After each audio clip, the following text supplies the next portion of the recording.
아마 이런 가문은 들어보신 적 없을 거예요. 로스차일드 가문조차 초라하게 만들었던 동방의 한 유대인 가문이 세운 거대한 제국에 대한 이야기거든요. 자, 이 70%라는 숫자, 이게 뭘 의미할까요? 전성기 때 말이죠. 단 하나의 가문이 중국 전체 아편 무역의 무려 70%를 장악했다는 겁니다. 정말 상상도 안 가는 규모죠. 바로 이 지점에서 사순 가문을 둘러싼 엄청난 모순이 드러납니다. 영국에서는 이들을 동방의 로스차일드라고 부르면서 막 찬사를 보냈는데 정작 그들이 돈을 번 땅 중국에서는 뭐라고 불렀을까요? 그냥 마약 왕이었습니다. 선구적인 건설자냐 아니면 탐욕스러운 기생충이냐? 이들의 진짜 얼굴은 과연 뭘까요? 자, 그럼 모든 이야기의 시작점으로 가보죠. 모든 걸 잃고 쫓겨난 한 남자, 데이비드 사순이 어떻게 이 거대한 제국에 첫 벽돌을 놓았는지 그 여정을 한번 따라가 보겠습니다. 데이비드 사순은 처음부터 무슨 왕족이었던 게 아니에요. 물론 바그다드에서 아주 막강한 권력을 쥔 유대인 가문의 후계자였죠. 그런데 당시 오스만 제국 총독의 편집증에 가까운 박해가 시작되면서 모든 걸 잃게 됩니다. 진짜 목숨 하나 건지려고 모든 걸 버리고 미지의 땅으로 도망쳐야만 했던 거죠. 바로 여기서 데이비드의 천재성이 드러납니다. 보통 이민자들은 어떻게든 그 사회에 동화되려고 하잖아요. 그런데 그는 정반대의 길을 갔어요. 영국화되기를 거부하고 오히려 자신처럼 바그다드에서 쫓겨난 유대인들을 모아서 그들만의 아주 끈끈하고 강력한 신뢰 네트워크를 구축한 겁니다. 이건 다른 누구도 흉내낼 수 없는 그들만의 무기였죠. 그리고 데이비드는 정말 엄청난 기회를 포착합니다. 당시 대영 제국이 인도에서 아펜을 잔뜩 생산해서 중국에 팔고 싶어 안달이 났는데 이게 불법이잖아요. 그래서 대놓고 팔 수가 없었어요. 바로 이 어두운 그림자 경제의 틈새를 파고든 겁니다. 데이비드 사순 앤 선스라는 회사를 세워서 이 위험천만한 거래에 완벽한 중간다리 역할을 자처한 거죠. 여기서 중요한 건 이들이 그냥 아편을 떼다 파는 장사치가 아니었다는 거예요. 이들은 생산부터 유통까지 그 모든 과정을 완벽하게 통제하는 거대하고 아주 정교한 아편 기계를 설계하고 만들어낸 겁니다. 보세요. 이들의 방식은 정말 천재적이었어요. 첫째, 인도 양귀비밭이랑 미리 계약해서 공급을 꽉 잡았고요. 둘째, 자기들 배로 직접 물건을 날랐으니까 운송도 완벽하게 통제했죠. 셋째, 이게 진짜 대단한데 자기 아들 8명을 아시아 주요 항구의 체스말 놓듯이 쫙 배치해서 유통망을 장악했습니다.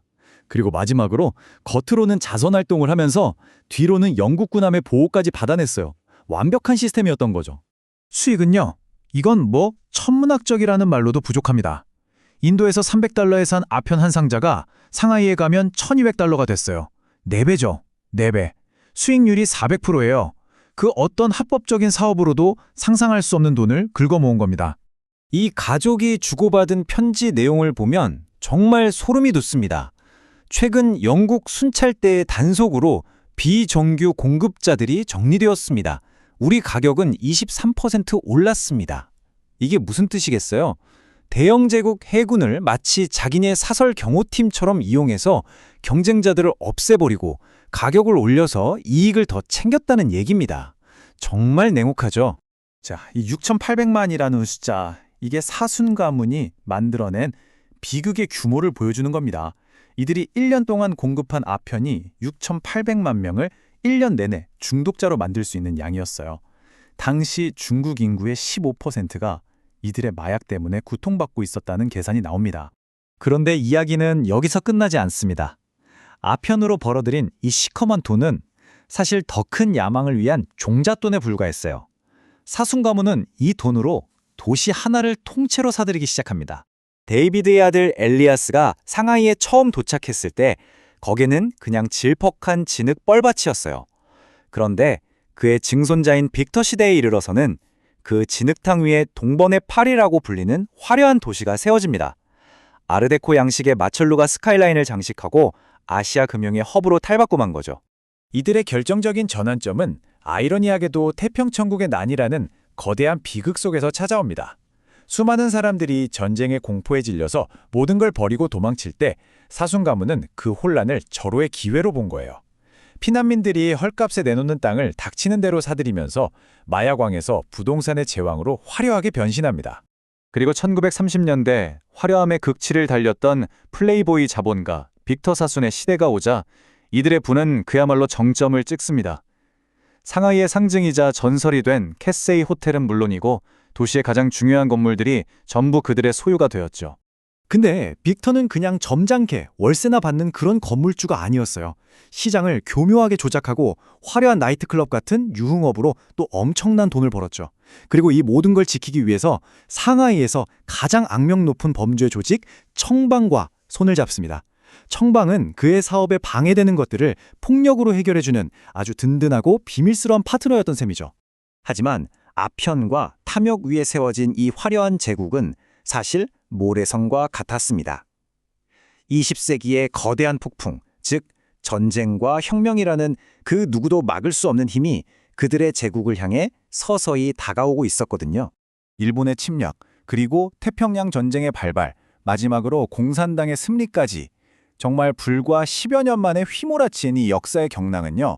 그들이 100년 넘게 쌓아올린 중국 제국을 너무나도 허무하게 무너뜨려버렸습니다. 하지만 빅터 사수는 이런 비극 속에서도 이윤을 찾아냈습니다. 일본 점령기에 나치를 피해서 상하이로 도망쳐온 같은 유대인 난민들에게 그는 구원자가 아니었어요. 오히려 그 절박한 사람들에게 아파트 임대료를 최대 300%까지 올려받으면서 동족의 고통을 자신의 부로 바꿔버린 겁니다. 일본군에게 수감되는 굴욕을 겪으면서도 빅터는 아주 냉철했어요.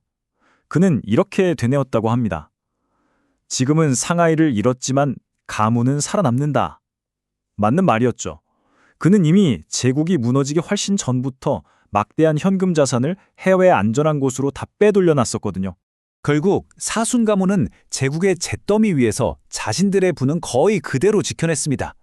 그리고 우리에게 아주 복잡하고 어려운 질문 하나를 남겼죠. 과연 이들을 어떻게 봐야 할까요? 1961년에 빅터 사순이 죽었을 때 그의 순자산이 약 1억 달러였다고 합니다. 지금 가치로 환산하면 10억 달러, 우리 돈으로 1조 원이 훌쩍 넘는 돈이에요. 중국에 세웠던 제국은 잃었을지 몰라도 그 제국에서 빨아들인 부는 완벽하게 지켜냈다는 명백한 증거죠. 이게 바로 사순 가문의 두 얼굴입니다. 한편으로는 회당과 도서관을 지으면서 자선가로 칭송받았지만 다른 한편으로는 수백만 명을 아편 중독자로 만들고 한 국가의 부를 빨아들였죠. 그들이 행한 선행이 과연 그 악행을 덮을 수 있을까요? 도시를 건설한 위대한 건축가일까요? 아니면 그 도시를 병들게 한 식민지의 마약왕일까요?